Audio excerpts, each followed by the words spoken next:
Maligayang pagdating sa ating kwento. Minsan inaakala nating ang gumuho nating mundo ay ang katapusan na ng lahat, ngunit madalas ito pala ay simula lamang ng isang mas maganda at mas maliwanag na bukas. Ito ang kwento ni Trina, isang inang Pilipina na nagtiis, nagsakripisyo at lumaban para sa kanyang pamilya hanggang sa ipagpalit at palayasin siya ng sarili niyang asawa. Pakinggan natin kung paano siya bumangon mula sa kawalan patungo sa tunay na kaligayahan dito sa gitna ng magulong buhay sa Pilipinas. Ito ang kanyang kwento. Tahimik na nakaupo si Trina sa gilid ng bangketa sa isang madilim na kalsada sa Metro Manila. Yakap-yakap niya ang kanyang 5 taong gulang na anak na si Gelo habang pinagmamasdan ng ilaw ng mga sasakyang dumaraan. Kanina lamang ay may tahanan sila sa isang kondo sa Makati na minsan niyang tinawag na pangarap. Ngayon ang tanging hawak niya ay ang 2 bag ng damit, ilang dokumento at ang malamig na katotohanang iniwan sila ng kanyang asawa. Paulit-ulit na sumasagi sa isip niya ang mga salitang binitawan ng lalaking minsan niyang minahal. Akin ang kondo, akin ang pera. Wala kang karapatan dito. Isang pirma lang pala ang kailangan para mabura ang mga taon ng pagsasama. Isang desisyon lang pala para ipagpalit sila sa ibang babae. Hindi niya akalaing magagawa yun ni Mark sa kanila. Oo, naging malamig ito nitong mga nakaraang buwan. Madalas umuwi ng gabi, madalas wala ang isip. Pero hindi niya inisip na hahantong sila sa ganito sa lansangan. Walang matulugan, walang kapera-pera. Masan po tayo matutulog ngayon? Hindi agad nakasagot si Trina. Pinunasan niya ang buhok ng anak na bahagyang nabasa ng ambon. May mahanap tayo, anak, pangako niya, pero sa totoo lang hindi niya alam kung saan sila pupunta. Naglakad sila ng walang direksyon. Bawat hakbang ay may kasamang kirot, hindi lang sa paa kundi sa puso. Iniisip niya kung paano niya haharapin ang bukas. Paanong pagkain? Paanong eskwela ni Gelo? Paanong buhay nila na tila isang iglap ay naglaho? Habang binabaybay nila ang mahabang kalsada, napadaan sila sa isang maliit na restaurant. Maliwanag ang loob. May mga pamilyang masayang kumakain. Ang amoy ng mga bagong lutong pagkain at sabaw ay tila kumatok sa sikmura ni Trina. Narinig niya ang mahinang ungol ng tiyan ni Gelo. Napayuko siya. Hindi siya sanay humingi. Buong buhay niya sa Pilipinas ay pinilit niyang maging independent. Pero ngayong gabi wala na siyang pagpipilian. Anak, sandali lang ha, bulong niya. Hinawakan niya ang kamay ni Gelo at marahang pumasok sa restaurant. Lumingon ang ilang tao, napansin ang kanilang basang damit at bit-bit na mga bag. Nilunok ni Trina ang hiya. Lumapit siya sa counter. Pasensya na po, pwede po bang makahingi kahit tinapay lang para sa anak ko? Wala po kasi kaming... Hindi niya natapos ang sasabihin nang biglang tumitig sa kanya ang lalaking nasa likod ng counter. Trina, napakurap siya. Arman. Si Arman ang dating kaklase niya noong kolehiyo. Ngayon ay manager na ng restaurant na iyon. Agad nagbago ang ekspresyon nito mula sa pagtataka patungo sa pag-aalala. Anong nangyari sa'yo? Hindi na napigilan ni Trina ang pagluha. Sa gitna ng maraming tao, doon siya tuluyang napahagulgol. Hindi niya alam kung saan magsisimula. Pero alam niyang hindi niya na kailangang magpanggap. Ikinuwento niya ang lahat, ang pagtataksil, ang pagpapaalis, ang pagkuha ng lahat ng pera at ari-arian. Tahimik na nakinig si Arman habang paminsan-minsan ay napapatingin kay Gelo, na tahimik lamang na nakaupo at nakatingin sa mesa. Pagkatapos ng ilang sandali, huminga ng malalim si Arman. Hindi kayo dito pwedeng magpalipas ng gabi, mariin niyang sabi. May rest house ako malapit lang din dito sa Antipolo. Mas mabuting doon na muna kayo. Nanlaki ang mga mata ni Trina. Hindi, Arman. Nako, hindi mo kailangang gawin to. Nakakahiya. Trina, putol nito. Determinado ang tono. Magkaibigan tayo.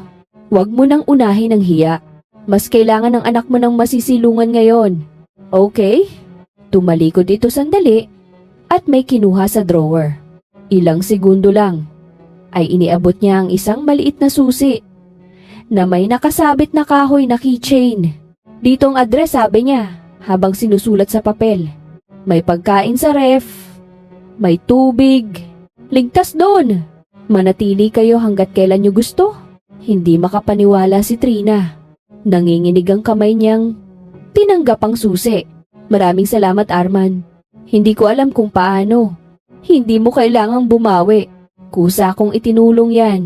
Ang isipin mo ngayon ay ang sarili mo at ang anak mo. Ipinaghanda pa sila nito ng mainit na sabaw at kanin. Tahimik na kumain si Jello. Pero sa bawat subo, ay tila may unti-unting bumabalik na kulay sa kanyang mukha. Makalipas ang ilang oras, isinakay sila ng taxi. Nasagot na din ni Arman. Narating nila ang rest house. Hindi yun ganoon kaganda pero maaliwalas at tahimik. May maliit na hardin at terrace. Sa gabing iyon matapos silang paalisin nakahinga ng maluwag si Trina. Pagkapasok nila agad inihiga ni Trina si Gelo sa kama sa guest room. Tinakpan niya ito ng kumot at hinalikan sa noo. Mabulong ni Gelo. Hindi ka na po ba umiiyak? Pinilit ni Trina ang isang ngiti. Hindi na anak. Matapang tayo, di ba? Saglit na tumahimik si Gelo tila may iniisip. Pagkatapos ay umangat ito at marahang lumapit sa kanyang ina. Ibinulong nito ang mga salitang nagpahinto sa tibok ng puso ni Trina. Mawag ka pong mag-alala. May ginawa po ako bago tayo umalis. Napakunot ang noo ni Trina. Ha? Anong ginawa mo? Hindi agad sumagot si Gelo. Tanging misteryosong ngiti ang sumilay sa kanyang mukha. Isang ngiting hindi pangkaraniwan sa batang 5 taong gulang. May narinig po ako kay Papa dati. May sikreto po siya at sinabi ko na po sa tamang tao, bulong niya. Lalong kumabog ang dibdib ni Trina. Anong ibig mong sabihin, anak? Basta po sagot ni Gelo habang muling humihiga. Hindi niya tayo pwedeng saktan ng ganito lang. Pagbabayaran niya po to. Pangako. Natigilan si Trina sa gitna ng katahimikan ng rest house nang mapagtanto niya na may mga bagay palang hindi niya alam, mga lihim na maaaring magbago sa takbo ng kanilang kapalaran.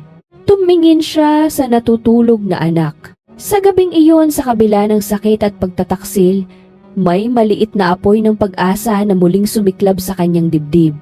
Maaaring kinuha ni Mark ang kondo, ang pera, ang mga ari-arian, pero hindi niya nakuha ang lakas ni Trina.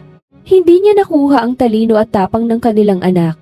Naniniwala si Trina na ang gabing iyon ay hindi pa nila katapusan. Bago tuluyang mabasag ang mundo ni Trina, masagana at maayos ang takbo ng kanyang buhay. Si Trina ay isang mahusay na empleyado sa isang maliit ngunit lumalaking kumpanya ng import-export sa Metro Manila. Sanay siya sa teknikal na dokumento, mga kontrata, feasibility studies, product manuals, at mga tekstong nangangailangan ng eksaktong salita at matinding konsentrasyon. Tahimik ang trabaho niya pero mabigat sa isip. Isang maling termino lang ay maaaring magdulot ng malaking problema sa negosyo. Ngunit mas mabigat pa roon ang responsibilidad niya sa bahay. Tuwing alas 5 pa lang ng umaga ay gising na siya. Maghahanda ng almusal, magluluto ng baon, maglalaba, kung kinakailangan, at gigisingin ang 5 taong gulang na anak na si Jello. Pagkatapos maihanda ang lahat, ihahatid niya si Gelo sa daycare bago siya magmadaling sumakay ng jeep o taxi papasok sa opisina suong ang traffic ng lungsod. Halos sabay lang silang dumarating ng asawa niyang si Mark na senior manager sa parehong kumpanya. Kung titingnan mula sa labas, tila maayos ang kanilang pamilya. Pareho silang may trabaho. May sarili silang condo unit sa syudad. Nakakapag-grocery tuwing weekend. Nakakapag-birthday party si Gelo na may cake at lobo. Pero sa likod ng tila normal na buhay na yon, unti-unting nabubuo ang mga bitak. Habang tumataas ang posisyon ni Mark sa kumpanya, mas lumalaki ang agwat sa pagitan nila. Mas madalas ang overtime nito. Mas madalas ang business dinners. Mas madalas din ang pagdadala nito ng trabaho sa bahay. Ngunit hindi kailanman nag-abot ng tulong sa gawaing bahay. Si Trina ang gumagawa ng lahat. Siya ang naglilinis ng kondo. Siya ang nagbabayad ng bills online. Siya ang nagpapaschedule ng check-up ni Gelo. Siya ang nag-aasikaso ng parent-teacher meetings. Siya ang nagluluto kahit pagod na pagod galing opisina. Kapag sinusubukan niyang humingi ng tulong, simple lang ang sagot ni Mark. Mas stressful ang trabaho ko kaysa sa'yo. Hindi na lang siya sumasagot. Sanay na siyang magtiis. May mga gabing sabay silang nasa sala ngunit tila magkalayo ang mundo. Si Mark ay nakatutok sa laptop o cellphone, habang si Trina ay nagre-rebisa pa ng isinasaling dokumento. Paminsan-minsan ay titingin siya sa asawa, umaasang may mararamdamang lambing o kahit simpleng pangungumusta. Pero madalas, katahimikan lang ang kapalit. Unti-unti ring nabawasan ang kanilang pag-uusap. Kung may pag-uusapan man, kadalasan ay tungkol sa pera, gastos, o kung bakit paulit-ulit ang ulam. Sa mga sandaling yon, ramdam ni Trina ang pagod na hindi lang pisikal kundi emosyonal, ngunit pinipili niyang magpatuloy para kay Gelo. Si Gelo, ang liwanag niya, isang masayahing bata na mahilig mag-drawing at magkwento tungkol sa nangyayari sa kanya sa buong araw. Kapag yakap siya ng anak sa gabi, tila nawawala ang bigat ng mundo. "Mapaglaki ko, bibili ako ng malaking bahay para sa'yo," sabi nito minsan. Napatawa si Trina. "Bakit naman? Para hindi ka napagod?" Sa mga simpleng pangakong yung nakakakuha siya ng lakas. Gayunpaman, hindi niya napansin kung kailan nagsimulang tuluyang magbago si Mark. Mas madalas itong wala sa bahay kahit walang malinaw na dahilan. Mas malamig ang pakikitungo. Minsan kahit magkatabi sila sa kama, pakiramdam niya ay mag-isa siya. Pinili niyang isipin na face lang yung stress sa trabaho, pressure ng posisyon. Hindi niya alam na yun na pala ang simula ng pagguho. Sa paningin ng iba, ordinaryong pamilya lang sila. Isang mag-asawa na parehong profesional at may anak na masigla.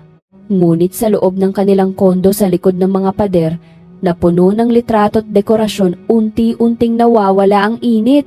At si Trina, sa kabila ng lahat, ay patuloy na nagtatagpi ng mga pirasong umaasang sapat.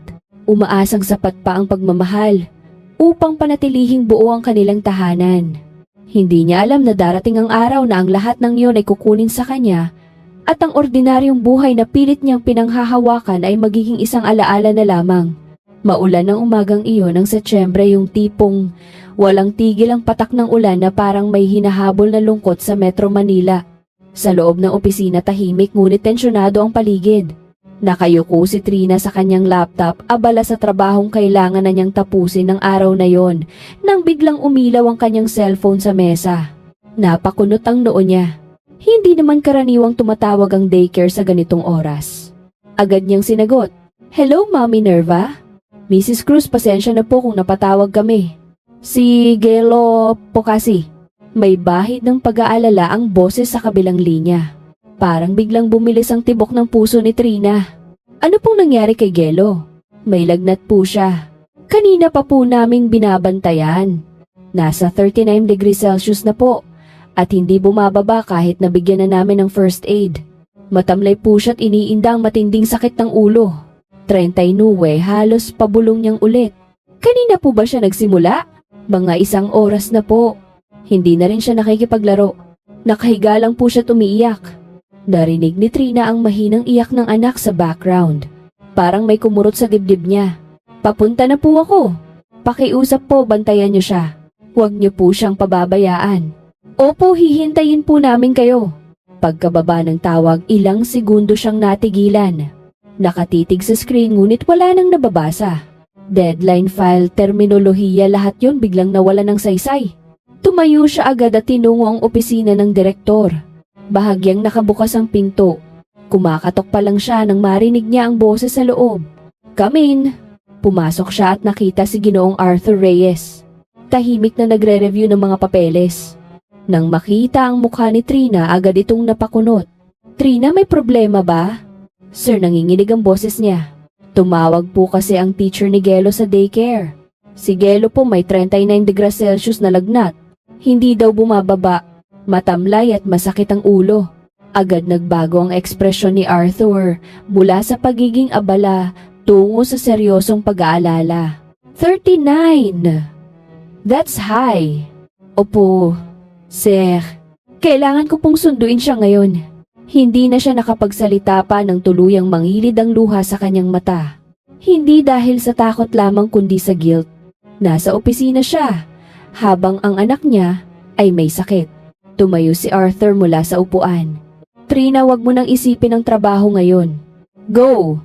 Your family comes first, mahinahong sambit ni Arthur. Pero, sir, yung deadline? I'll handle it, putol niya agad. Ipasa mo lang sa akin ang latest draft mo. The rest can wait. Napakurap siya. Sir, pasensya na po. Walang dapat ipagsorry. Anak mo yan. Mas mahalaga siya kaysa sa kahit anong dokumento. May kung anong init na dumaloy sa dibdib ni Trina. Isang uri ng pag-unawa na bihira niyang maramdaman. Salamat po. Text me kapag nasa ospital na kayo, intindi. Opo, sir. Don't panic. One step at a time. Tumango siya at mabilis na bumalik sa desk para kunin ang bag. Pagdating niya sa daycare, agad siyang sinalubong ni Mommy Nerva. Nasa clinic po siya. Pagpasok niya roon, nakita niya si Gelo. Maputla pawisan nakahiga sa maliit na kama. Mama, mahina nitong tawag. Agad siyang lumapit at hinawakan ang noo nito. Ang init mo pa ring anak, halos pabulong niyang sabi. Masakit po ang ulo ko, umiiyak si Gelo.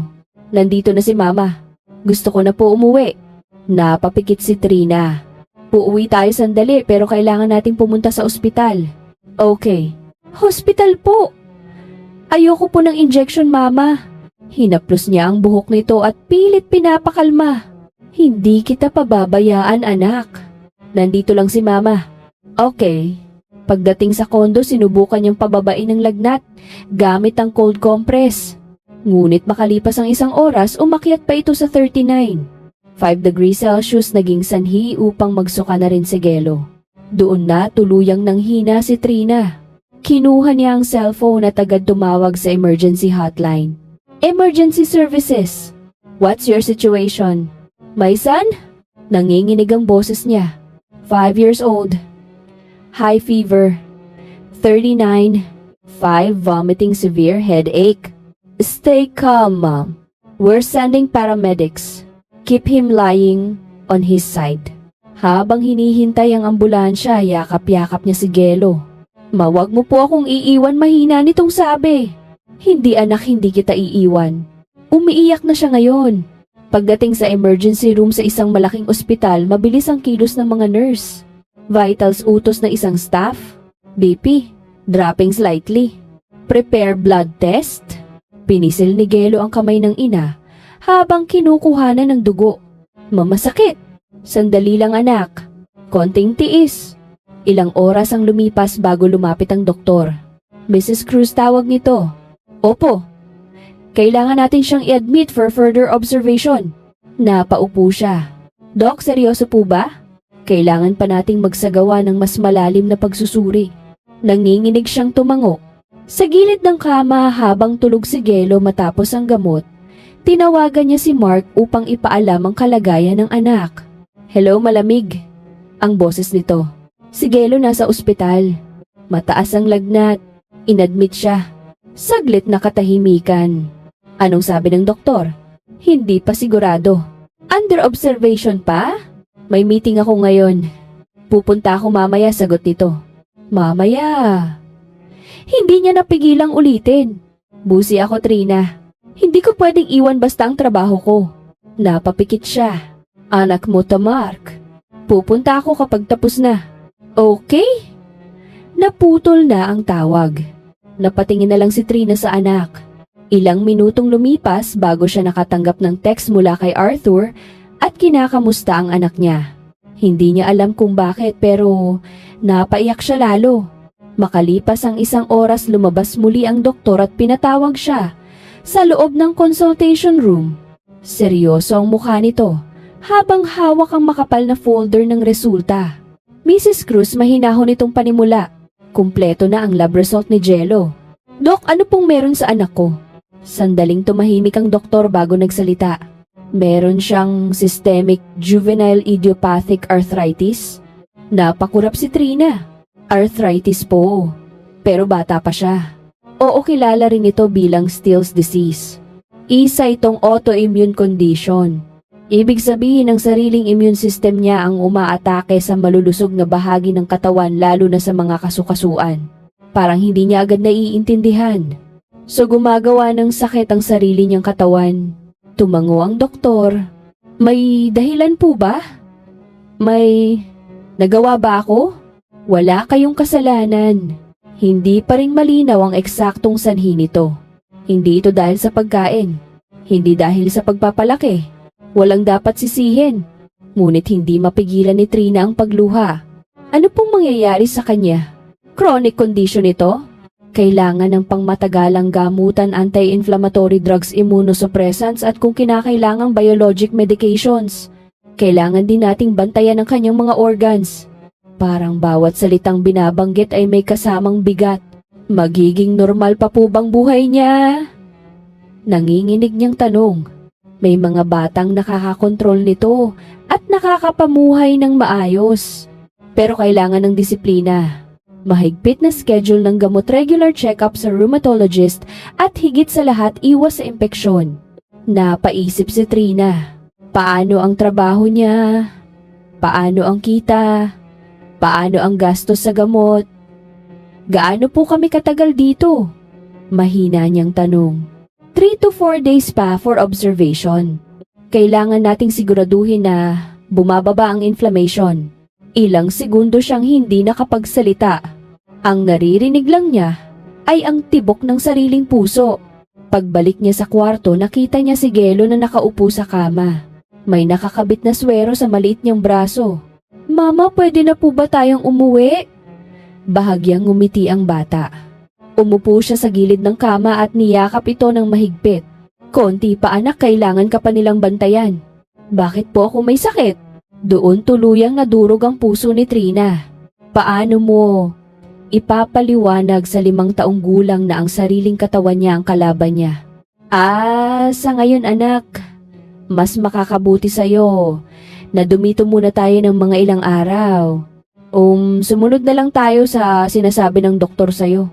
Tumango ang bata. Ma, hindi ka na po ba aalis? Hindi anak, hindi kita iiwan kahit saan bulong niya. Kinagabihan, mag-isa siyang nakaupo sa gilid ng kama habang natutulog ang anak. Nakatingin siya sa monitor na may mahinang beep. Kinuha niya ang cellphone at tinawagan si Mark. Hello, malamig ang boses nito. May diagnosis na sabi niya pinipigilang manginig ang boses. Autoimmune disease? Still's disease? Kailangan ng pangmatagalang gamutan. Tahimik ang kabilang linya. Okay, sagot nito pagkatapos ng ilang segundo. So, anong plano? Napapikit siya. Anong plano anak natin to Mark? Magkano gastos? Hindi niya napigilang matawa. Isang basag at pagod na tawa. Yun agad. Praktikal lang ako, Trina. Ano bang gusto mong sabihin ko? Anong gusto mong gawin ko? Hindi muna siya pwedeng bumalik sa daycare. Di ikaw ang magbantay. Parang may matalim na bagay na tumusok sa dibdib niya. Paano ang trabaho ko? Hindi ko problema yan. Napatigil siya. Naramdaman niyang may unti-unting nababasag sa loob niya. Hindi lang pagod kundi pag-asa. Mark, kailangan kita mahinang, sabi niya. Ngunit ang sagot lamang nito ay katahimikan. I have a meeting tomorrow. Hindi ako makakatagal dyan. Dagdag nito. Naputol na ang tawag. Sa madilim na ospital habang mahigpit niyang hawak ang maliit na kamay ni Gelo, tuluyan ng tumulo ang kanyang mga luha. Ang diagnosis ay hindi lamang sakit, isang pagsubok, isang simula ng mas mabigat pang laban. Pero hindi siya susuko. Dahil kung ang sariling katawan ng anak niya ang kalaban nito, si Trina ang magiging sandalan nito, ang isang linggong pananatili sa ospital ay tila naging isang buong taon para kay Trina. Hindi natapos sa diagnosis ang hirap, doon pa lamang nagsimula ang tunay na pagsubok. Araw-araw paulit-ulit ang eksena. Mama, uwi na tayo, umiiyak si Jello habang nakakapit sa kanya. Ayoko na po dito. Masakit po. May pagkakataong kailangan siyang turukan para sa gamot. Kapag papasok ang nurse sa silid, agad nang nanginginig ang bata. No injection please, mama. Sabihin mo sa kanila, hagulgol nito. Habang pilit tinatakpan ng braso. Hinahawakan ni Trina ang mukha ng anak upang mapatingin ito sa kanya. Look at mama, baby. Just look at me. It will be quick, promise. Ngunit kahit anong lambing at paliwanag, hindi maunawaan ng 5 taong gulang kung bakit ang sariling katawan niya ay tila kalaban niya. Mama, naging bad boy po ba ako minsan, itong tanong? Habang nakahiga namumugto ang mata. Parang dinurog ang puso ni Trina. No anak, you did nothing wrong. This is not your fault. Hindi ka pinarurusahan. Pero, paano mo ipapaliwanag ang autoimmune disease sa batang gusto lang maglaro at manood ng cartoons? Sa gabi kapag ito'y nakakatulog na matapos ang iyak at gamot saka pa lamang nagsisimula ang ikalawang laban ni Trina. Binubuksan niya ang kanyang laptop sa maliit na mesa sa gilid ng hospital bed. Mahinang ilaw sapat lang para makita ang keyboard. Habang ang anak ay natutulog na may swero sa braso, siya naman ay nakikipaglaban sa mga terminolohiyang teknikal at mahahabang dokumento. Minsan 2:00 na ng gabi mabigat na ang talukap ng mata niya pero hindi siya pwedeng huminto. Kailangan nila ng pera, kailangan ng gamot, kailangan ng pang-ospital. Habang nagtatype, maririnig niya ang mahinang pag-ungol ni Jello sa pagtulog. Agad siyang tatayo. Hahaplusin ang noo nito. Sisiguraduhin hindi bumabalik ang lagnat. Pagkatapos ay babalik sa laptop. 200 Minsan napapahinto siya at napapatingin sa screen nang hindi na gumagalaw ang cursor. I can do this, pabulong niyang sabi sa sarili. Ngunit sa totoo lang unti-unti na siyang nauubos. Isang madaling araw, eksaktong 3. No?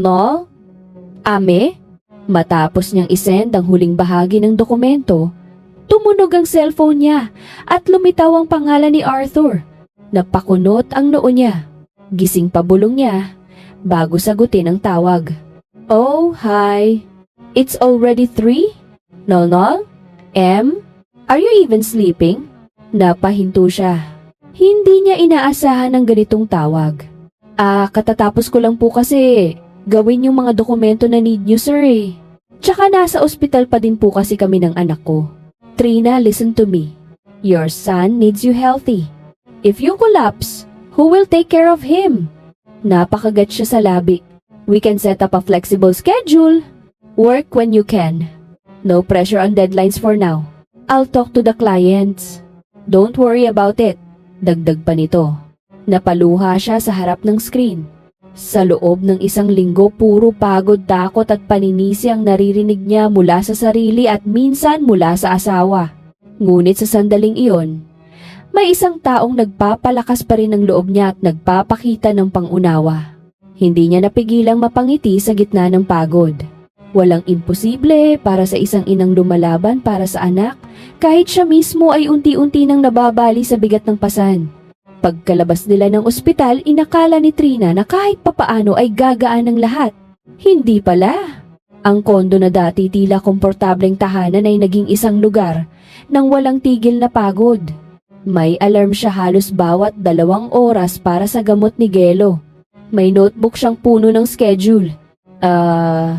MA, anti-inflammatory, 10 immunosuppressant, 2 PM, vitamins, 6 PM, ulit na gamot, 10 PM, monitoring ng temperature.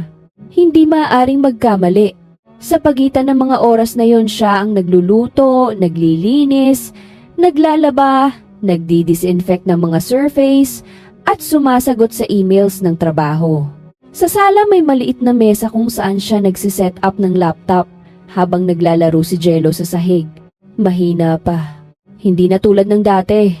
Mama, pagod na po ako madalas nitong sabi. Kahit sandali pa lang naglalakad.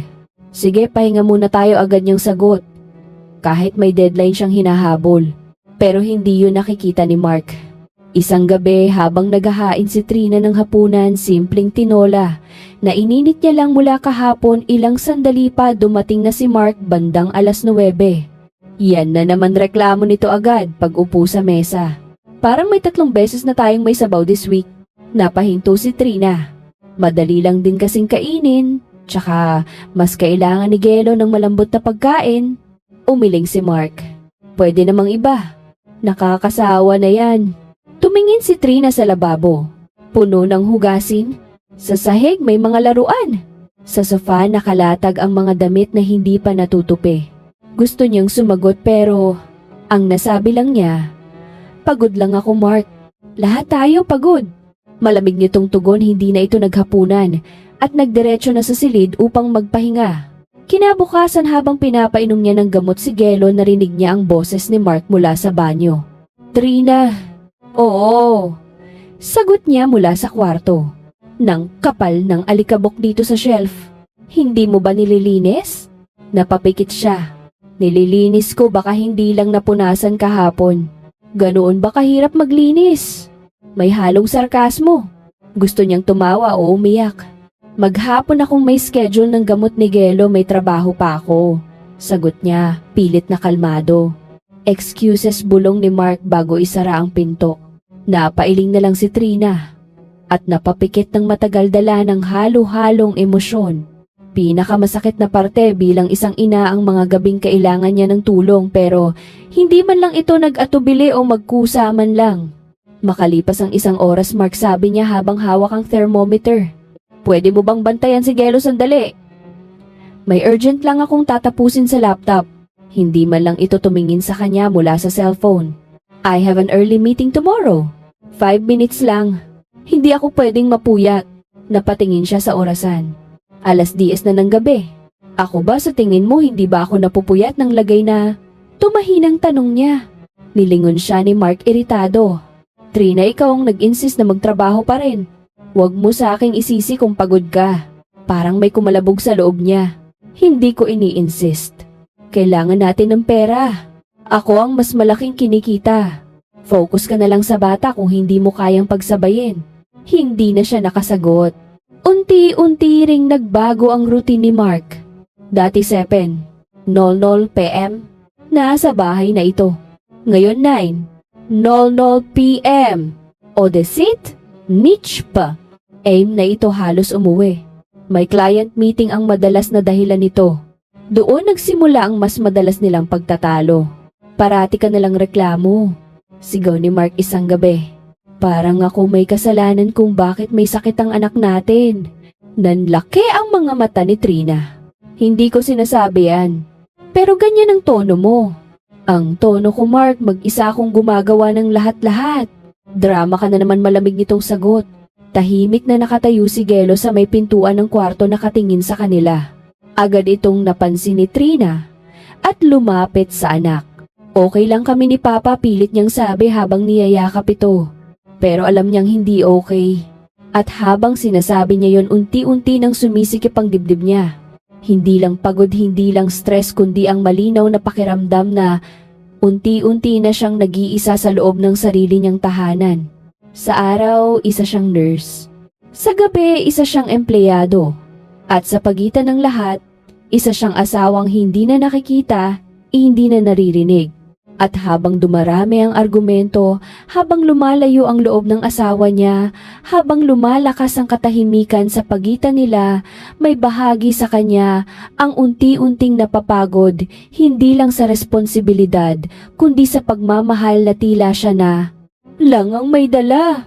3 linggo, 21 araw ng halos walang tulog, 21 araw ng alarm tuwing madaling araw para sa gamot, 21 araw ng pag-iyak sa banyo para hindi marinig ni Gelo. Sa gabing yun, nakaupo si Trina sa harap ng laptop habang tulog ang anak sa kwarto. Tahimik ang kondo, masyadong tahimik. Si Mark ay wala pa ring uwi. Sa screen niya, kalahati pa lang ang natatapos na pagsasalin. 3 araw na lang ang deadline. Binasa niya muli ang huling paragraph na ginawa niya. Hindi na siya sigurado kung tama pa ang grammar. Hindi na malinaw ang isip niya. Parang lumulutang ang mga salita. Mula sa kwarto, narinig niya ang mahinang pag-ubo ni Gelo. Agad siyang tumayo. Hinawakan ng noo nito. Normal ang temperatura. Bumalik siya sa sala, umupo, humawak sa ulo. I can't do this. Pabulong niyang sabi sa sarili. Pinilit niyang mag-type muli. Ilang pangungusap pa, ilang pahina pa. Pero sa bawat pindot ng keyboard, mas lumalabo ang paningin niya. Paano kung magkamali siya? Paano kung bumagsak ang kalidad ng trabaho niya? Paano kung mawalan sila ng kita dahil sa pagkakamali niya? Pero mas malakas ang isang tanong. Paano kung siya ang bumagsak? Napatitig siya sa orasang 11:40 p.m. Dahan-dahan niyang binuksan ang email.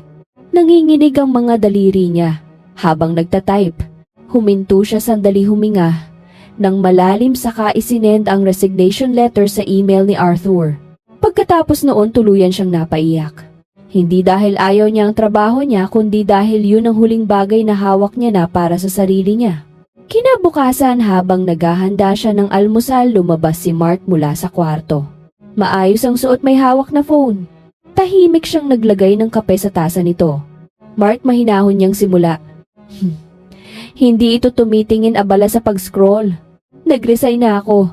Sandaling tumigil ang pag-scroll nito pero hindi ito nagtaas ng tingin. Okay. Simpleng sagot. Parang may sumakal sa kanya. Okay ulit niya. Halos hindi makapaniwala. Bakit may dapat pa ba akong sabihing malamig na tugon nito bago humigop ng kape? Napatitig siya rito. Wala ka man lang bang sasabihin kahit ano? Umangat ang tingin ni Mark bahagyang naiinis. Trina, ikaw ang nagdesisyon yan. Dahil hindi ko na kaya. Napataas ang boses niya. Mag-isa ko lang binabalanse ang lahat. So, kibit balikat nito. Mas praktikal nga yan. At least may magbabantay na kay Gelo full-time. Parang may humigpit sa lalamunan niya. Natahimik siya.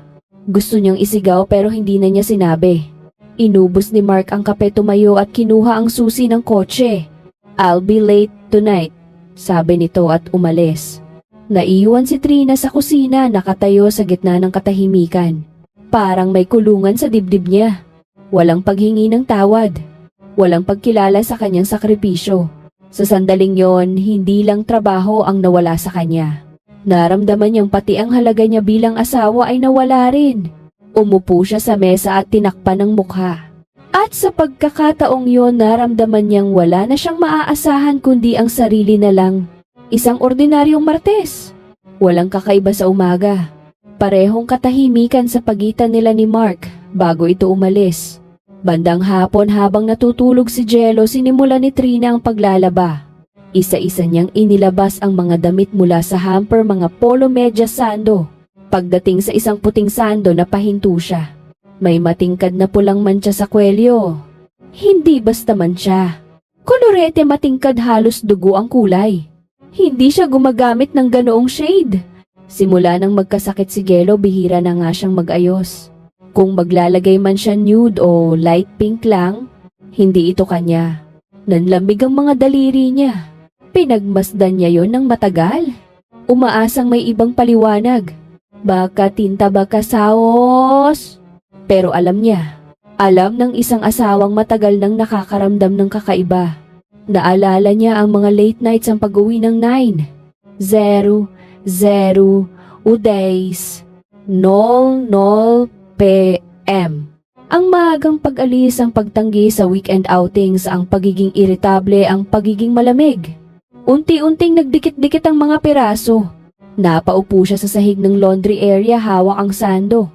Pagsapit ng gabi, eksaktong 9:37 p.m. Nang marinig niya ang pagbukas ng pinto, tahimik na hinintay si Mark sa sala. Nasa mesa ang puting sando. Pagpasok nito, saglit itong napahinto nang makitang gising pa siya. Oh, ba't gising ka pa? Hindi ka pa natutulog, tanong nito. Parang normal na gabi lang. Walang sagot si Trina.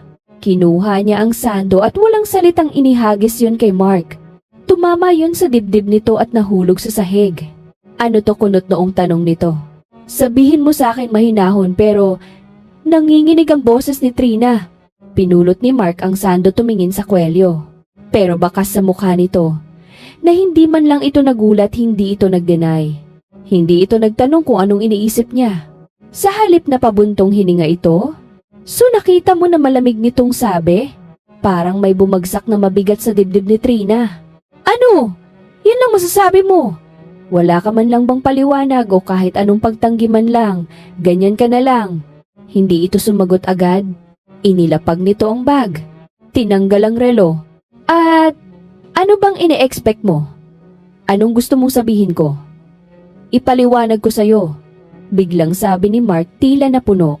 Nanlaki ang mata ni Trina. What did you expect? Wala ka ng oras para sa akin, Trina. Lagi kang kay Gelo. Sa gamot niya, sa pag-iyak niya. Parang tinutusok ang puso niya sa bawat salita. Anak natin siya, Mark. Nangingilid ang luha niyang sagot. I know. Pero paano naman ako? Naiintindihan mo ba? Kailangan ko rin ng atensyon. Kailangan ko rin ng pagmamahal, Trina. Napatawa si Trina, isang tuyong tawa na may halong sakit. Atensyon. Habang ako mag-isa sa lahat na piniling bitawan ng trabaho ko para lang mas maalagaan ko ng maayos ang anak natin. Kasi napapagod na ako. May asawa ako pero pakiramdam ko mag-isa lang ako sa bahay na hindi kita pinilit mag-resign pero hindi mo rin ako tinulungan para hindi ako mapilit. Sagot niya. Sandaling nagkatinginan sila. Ang dating pagmamahal sa mga mata ni Mark ay napalitan ng pagod at pagtatanggol sa sarili. Hindi ko na kaya yung ganitong buhay. Pakiramdam ko wala na din akong asawa. Isa ka na lang nurse dito sa bahay. Nurse? Lagi kang pagod, Mark. Lagi kang iritable. Pero lahat ng yun inintindi ko. Ako ba? Kailan mo huling tinanong kung kumusta ako, naluluhang sambit ni Trina? Napapikit na siya. At tuloy-tuloy na ang pag-agos ng luha sa kanyang mga mata. May mahal ka na bang iba, tahimik na tanong niya. Hindi agad sumagot si Mark at ang katahimikang yon ang pinakamasakit na sagot. Hindi na siya nagtanong pa kung sino, kung gaano nakatagal. Hindi na niya kailangang malaman. Sa sandaling yon, tuluyang nabasag ang natitirang bahagi ng puso niya, pilit pang umaasang maayos pa ang lahat. Tahimik siyang tumayo. Kahit kailan hindi ako nawalan ng oras para sa'yo, Mark. Alam mo kung gaano ko iniingatan ng pamilyang to na kahit sarili ko, hindi ko na magawang asikasuhing mapunan ko lang responsibilidad ko bilang asawa sa'yo at ina sa anak mo. Never akong uminda sa'yo, Mark. Kahit kailan hindi ako nagreklamo dahil alam kong lahat ng to para sa ikabubuti ng anak ko. Pero, ito pa ang igaganti mo sa akin. Ito bang dapat kong matanggap galing sa'yo sa lahat ng mga sakripisyo ko sa pamilyang to ito ba? Napatingin si Mark. Pinili ko lang unahin ang anak natin pero hindi ibig sabihin noon kinalimutan ko na din ang responsibilidad ko sa'yo bilang asawa mo. May sakit siya at alam mong malala ang kondisyon niya at kailangan niya tayo. Naiintindihan mo ba ako? Naririnig mo ba ang sinasabi ko? Huminto siya sandali. Pero ikaw, mas pinili mong hanapin sa ibang atensyong gusto mong makuha. Walang sagot si Mark. Huminga ng malalim si Mark saka tumingin sa kanya na parang napagod na. Hindi ko na kailangang ituloy pa. Napakunot ang noo ni Trina. Anong ibig mong sabihin? I mean, you should leave. Parang hindi niya narinig ng tama. Ano, umalis ka? Kayo ni Gelo. Napatayo siya ng tuwid. Mark? Naririnig mo ba ang sinasabi mo? Malakas ang hangin sa labas, madilim. Umuulan at may sakit ang anak natin. I don't care. I want you out within 1 hour. 1 oras? Parang biro. Yan ba ang impluwensya sa'yo ng bagong babae mo? Huwag ka namang mandamay pa ng ibang tao dito. Wala siyang kinalaman dito. Papaano si Gelo? At doon tuluyan nang nawala ang dating lalaking minahal niya. Hindi ko na kayo problema ngayon. Basta umalis na kayo dito. At wala kayong ibang dadalhin kundi mga gamit nyo lang. Dahil lahat ng nakikita mo at nasa loob ng kondo na to pag-aari ko. Lumapit ito ng konti matalimang mga salita. At ikaw, isang may bahay na walang trabaho at walang pera, walang kwenta. Parang sinampal siya ng paulit-ulit pero hindi siya umiyak. Hindi siya nagsumamo. 1 oras lang binibigay kong palugit sa inyo. At kailangan pagbalik ko dito wala na kayo. Pumasok ito sa kwarto at isinara ang pinto. Hindi man lang tinanong kung kumusta si Gelo. Hindi man lang nagpaalam. Gustuhin man niyang umiyak at magwala pero wala na rin naman siyang magagawa. Nagmamadali siyang nagtungo sa silid at tahimik na nag-impake ng mga gamit. Masakit, oo, pero mas nangingibabaw ang galit. Kinuha niya ang maleta. Inilagay ang mga damit ni Gelo, mga jacket, mga pajama. Mga gamot na iniisa-isa niyang tiningnan kung kumpleto, mga reseta, mga medical records, birth certificate. Ang teddy bear? Mama, saan tayo pupunta? Mahinang tanong ni Gelo, hawak ang stuffed toy. Lumuhod siya sa harap ng anak. Maglalakad lang tayo, anak. Adventure muna tayo. Natatakot ang mga mata ng bata at doon muntik na siyang bumigay. Pero hindi pwede. Hindi ngayon. Hindi! Habang may batang nakatingin sa kanya bilang mundo nito, isinara niya ang unang bag hanggang sa pangatlong bag dahil yun lang ang kaya niyang dalhin. Lumipas ang halos 40 na minuto, hindi lumabas si Mark sa kwarto. Walang huling salita, walang paalam, walang kahit anong bakas ng pagiging ama. Hinawakan ni Trina ang kamay ni Gelo. Binuksan niya ang pinto bago tuluyang lumabas. Napalingon siya sa condo unit na minsang tinawag niyang tahanan. Ngayon isa na lang itong lugar na nagtaboy sa kanya. Huminga siya ng malalim at lumabas. Madilim ang gabi. Habang naglalakad siya palabas ng gate, pakiramdam niya ay wala na siyang kahit ano. Isa siyang ina na pinalayas, pero hindi natalo. Habang mahigpit niyang hawak ang kamay ni Gelo sa malamig na gabing yon, may tahimik na pangako siyang binitawan sa sarili. Kung may isang taong lalaban para sa batang ito, siya yon. At kahit iniwan siya ng asawa, hindi niya iiwan ang sarili niya. Hanggang sa mapadpad nga sila sa maliit na restaurant kung saan natagpuan sila ni Arman at pinatuloy sa rest house nito sa Antipolo na nagbigay daan upang makapagpahinga sila. At doon nalaman ni Trina ang nakakagimbal na sikreto na isiniwalat ng sarili niyang anak.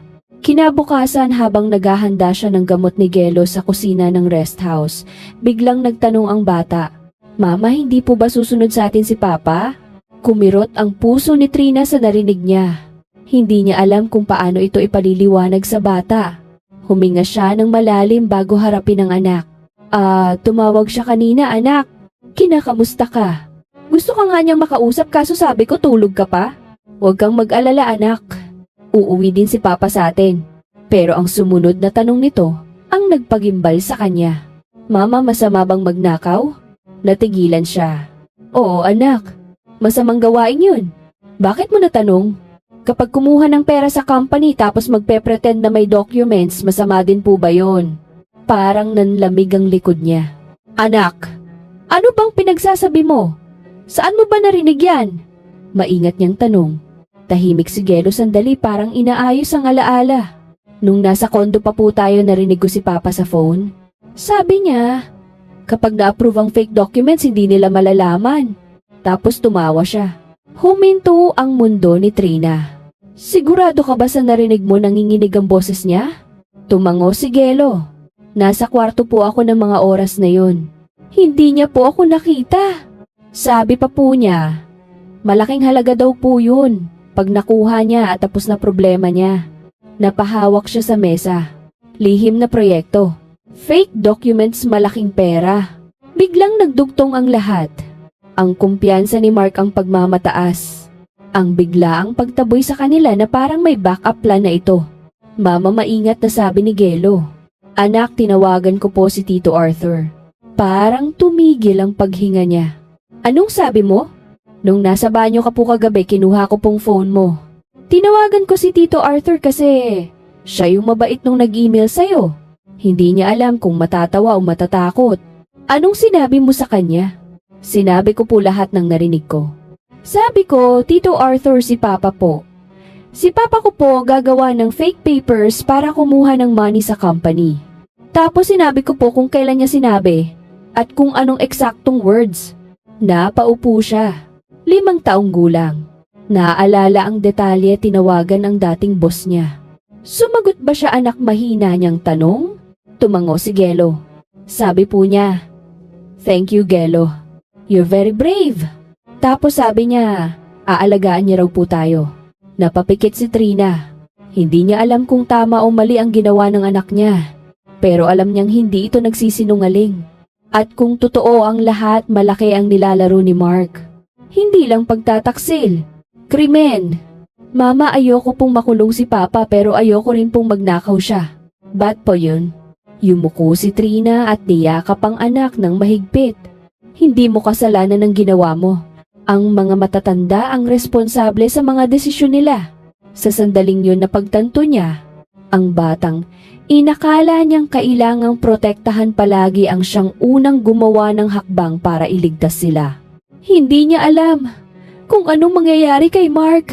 Hindi niya alam kung anong susunod na hakbang ni Arthur. Pero Isang bagay ang malinaw. Hindi na sila ganap na walang laban. Sa tahimik na tapang ng isang 5 taong gulang may katotohanang nailabas. Samantala matapos ang gabing nangyari sa pagtawag ng batang si Gelo kay Arthur, ay hindi na siya nag-aksaya ng oras.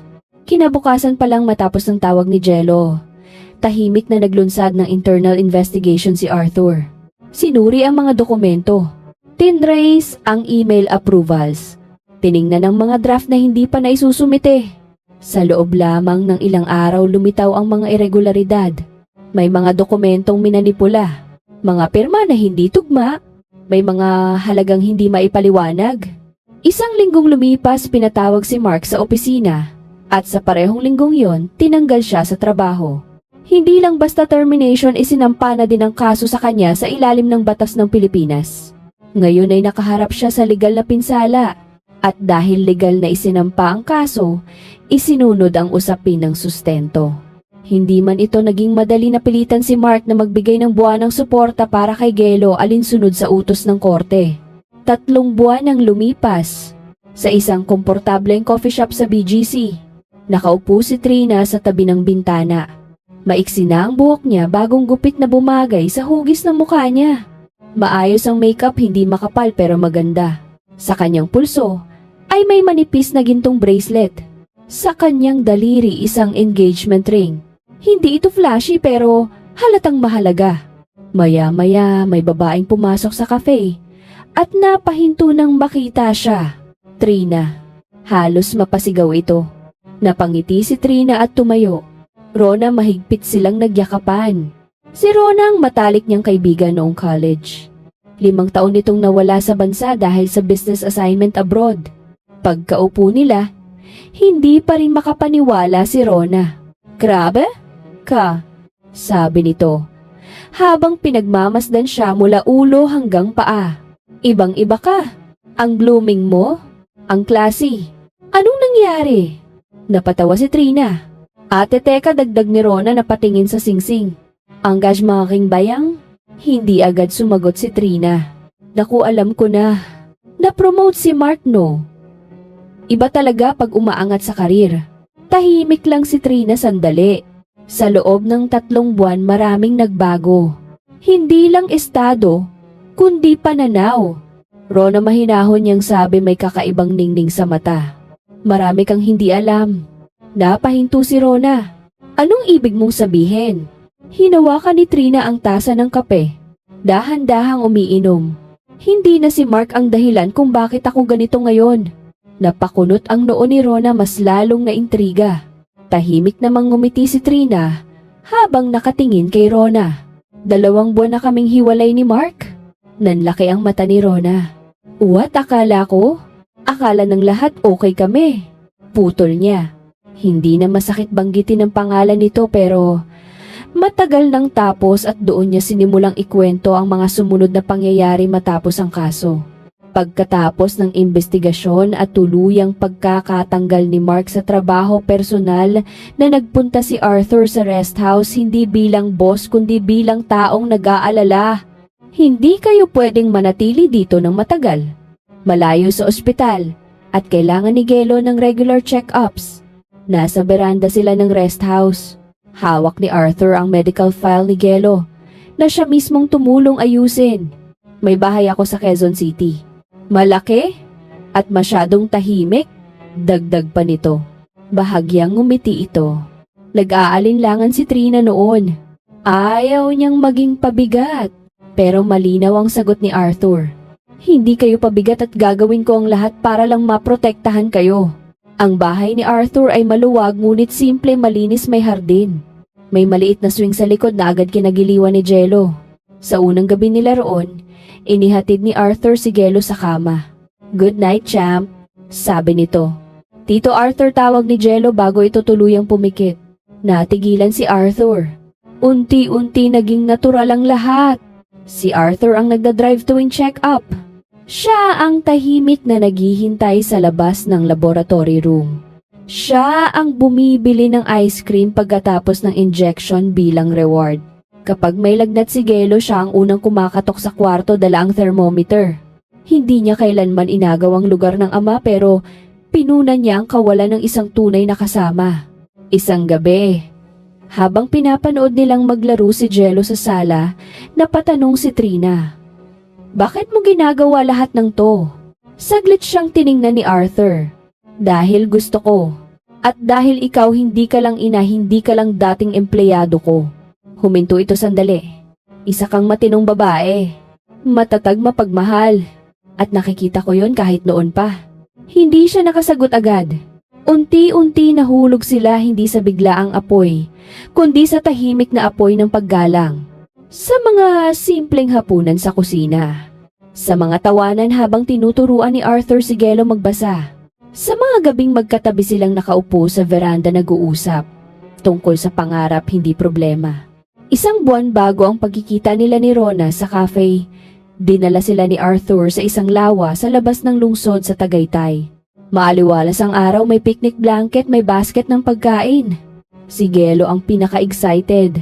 Habang abala si Trina sa pag-aayos ng pagkain, lumapit si Arthur kay Gelo at may ibinulong. Tumango ang bata. Seryoso? Pagkatapos kumain, biglang tumayo si Jello sa harap ni Trina. Mama, sabi nito hawak ang isang maliit na card na gawa sa makulay na Crayola. Para po sa inyo. Kinuha niya yun. Sa harap nakasulat, Mama, will you marry Tito Arthur? Nanlaki ang mata niya. Pagtingala niya, nakaluhod na si Arthur. Sa kamay nito isang maliit na kahon. Sa loob ang singsing na suot niya ngayon. Trina, hindi ko kayang burahin ang nakaraan mo, pero gusto kong maging bahagi ng hinaharap mo. Sumulyap ito kay Gelo. At kung papayag ka, gusto kong maging pamilya natin to. Hindi dahil kailangan niyo ako, kundi dahil mahal ko kayo. Tumulo ang luha ni Trina. Hindi niya alam kung ano ang una niyang mararamdaman, pero mas nangibabaw ang kapayapaan sa puso niya. Hindi mo ako tinrato bilang kawawa. Hindi mo ako tinrato bilang obligasyon. Tinrato mo ako bilang babae. Tumango si Arthur dahil higit pa doon. Lumuhod siya at hinawakan ang kamay nito. Oh, Arthur? Oo, sagot niya. Masayang napatalon si Gelo. Yehey, may wedding na tayo. Nagtawanan silang tatlo habang niyayakap sila ng hangin mula sa lawa. Bumalik si Trina sa kasalukuyan sa coffee shop. Nag-propose siya 1 buwan nang nakalipas, sabi niya kay Rona, ipinapakita ang singsing. At ikakasal na kami this month. Hindi makapagsalita si Rona sa wakas ay napangiti ito. Nakakalungkot man ang pinagdaanan mo sa kamay ni Mark, pero heto ka na ngayon. Deserve mo yan, friend. I'm so happy for you, mahina nitong sabi. Pero, alam mo, naisip ko, kung maaga ko lang sana nakilala si Arthur, baka hindi nangyari sa akin yun at hindi ko dinanas yun. Oy, ano ka ba naman? Sana wala kang gwapong Gelo ngayon. No. It's not like that. I mean, sana siya na lang talaga yung naging daddy ni Jello. Huminga ng malalim si Trina at napayuko. Hinawakan naman ni Rona ang kamay niya. Sorry. Napatingin si Trina sa kanya nagtataka. Sorry for what? Wala kasi ako nung mga panahong kailangan mo ng taong masasandalan at wala ako doon. Nalulungkot ako dahil wala man lang akong nagawa para pagaanin ang loob mo. Ngumiti si Trina at hinawakan din ang kamay niya. Ano ka ba? Mas importante syempre ang trabaho mo doon dahil doon nakasalalay ang future mo. O tingnan mo na ang sarili mo ngayon. Isa ka ng successful at sobrang proud at masaya ako sa narating mo ngayon. Napaiyak si Rona at niyakap ang kaibigan. Kung nandito ka lang nung mga panahon na yun ako, baka madami ka lang sa kagagahan ko. Pero ngayon masaya ka na din. At alam kong hindi mo nadadanasan ang masamang panaginip na yun kay Mark. Kaya, mas proud ako sa'yo kasi kinaya mo. I love you, Trina. Nang magbitiw na sila sa yakap, tumingin si Trina sa labas ng bintana. Hindi niya hiniling ang trahedya. Pero pinili niyang bumangon. At minsan, ang pinakamagandang love story ay hindi yung nagsimula sa perpekto, kundi yung nabuo pagkatapos mong matutunang mahalin muli ang sarili mo. Habang abala sa kwentuhan sina Trina at Rona sa coffee shop, may humintong makintab na itim na sasakyan sa katapat. Napangiti si Trina, kahit hindi pa siya lumilingon. Dumating na sila, mahina niyang sabi. Ilang segundo pa bumukas ang pinto ng cafe at may masayang boses na sumigaw. Mama! Tumakbo si Gelo papasok hawak ang kalahating natunaw na ice cream. Bakas ang tuwa sa muka. Binilhan po ako ni Tito Arthur tapos pupunta raw tayo sa circus. May lions at clowns daw po doon at siguradong mag-enjoy po ako. Napatawa si Trina at agad siyang niyakap. Sa likod ng bata pumasok si Arthur. Maayos ang suot, kalmadong tindig. Ngunit malinaw ang lambing sa mga mata. Habang pinagmamasdan silang mag-ina, tumayo si Trina at Rona. Siya, si Arthur. Lumapit si Arthur at magalang na nakipagkamay. I've heard a lot about you. Nice to meet you, magilo nitong sabi. Pinagmasdan siya ni Rona mula ulo hanggang paa, parang sinusuri ang bawat detalye. Pagkatapos ay ngumiti ito at nakipagkamay. Rona! Hindi talaga nagkamali si Trina sa pagpili sa'yo. Pilyang sabi ni Rona. Lumapit siya kay Trina at bahagyang ibinulong. Napatawa si Trina, bahagyang namula. Mami, let's go na po. Oh, paano Rona? Marami pa naman next time. Sana kasama mo na din ang love of your life para naman hindi ka na lonely biro ni Trina. Hay nako, mukhang matatagalan pa ako sa love life. Love life na yan, no? Siya, sige. Na mag-ingat kayo, ha? Bye-bye. Habang papalayo ay kumakaway pa rin si Trina sa kanya at masaya naman itong pinagmamasdan ni Rona. Alam niyang nasa maayos na kalagayan na ang kaibigan niya. Ilang minuto pa nasa loob na sila ng sasakyan. Si Gelo ay nasa likod walang tigil sa pagkukwento. Tito Arthur, alam mo ba yung bagong cartoon? Tapos may robot doon? Tapos pwede pa tayong bumili ng balon? Sure Gelo, pero basta isa lang ha. Natatawang sagot ni Arthur habang nagmamaneho. Sa gitna ng kwento ng bata tungkol sa cartoons at laruan, marahang inabot ni Arthur ang kamay ni Trina. Pinisil niya yon, pero hindi mahigpit. Sapat lang para iparamdam na nandoon siya. Napalingon si Trina sa kanya. Ngumiti si Arthur at ngumiti rin siya pabalik. 3 buwan ang nakalipas, nakatayo siya sa madilim na gabi. May 2 bag at walang matatakbuhan. Ngayon nasa loob siya ng sasakyan papunta sa sirko. Kasama ang lalaking piniling mahalin siya ng tama at ang anak na naging dahilan ng lahat ng tapang niya. Ang buhay na tila nawasak noon ay hindi pa pala katapusan. Isa lang pala itong paglilinis ng landas. Sa unahan nila ay isang kasal. Isang bagong tahanan. Isang pamilya na hindi binuo ng perpekto kundi ng pagpili. Habang tumatawa si Gelo sa likod, at nagkakwento ng kung anong makikita nila sa circus, napatingin si Trina sa kalsada sa unahan. Hindi na siya takot sa dilim dahil alam niya na may katabi siya at masasandalan anumang oras. May hahawak na sa kamay niya sa tuwing napapagod siya at may batang patuloy na nagpapaalala kung bakit siya lumaban. Minsan, ang pagkawala ay hindi kapahamakan. Ito ay paglaya. Ang taong kayang itaboy ka sa pinakamadilim na gabi ay hindi kailanman naging tahanan mo. At ang tunay na pag-ibig ay hindi nang hihingi ng kapalit, hindi naninisi, at hindi nagpaparamdam na kulang ka. Kapag pinili mong bumangon kahit sugatan, darating ang taong pipili rin sa'yo. Hindi dahil kailangan kanya, kundi dahil mahal kanya. At dito nagtatapos ang makulay na kwento ni Trina. Isang paalala na sa bawat pagsubok na dumarating sa ating buhay, lalo na kapag pamilya at sariling anak, na ang pinag-uusapan ng tibay at pagmamahal ng isang ina ay hindi kailanman mapapantayan. At kapag sinara ng tadhana ang isang pinto, siguradong may mas magandang bintanang bubuksan ng kapalaran. Maraming salamat sa pagbabasa at pagsama sa kwentong ito. Hanggang sa muli!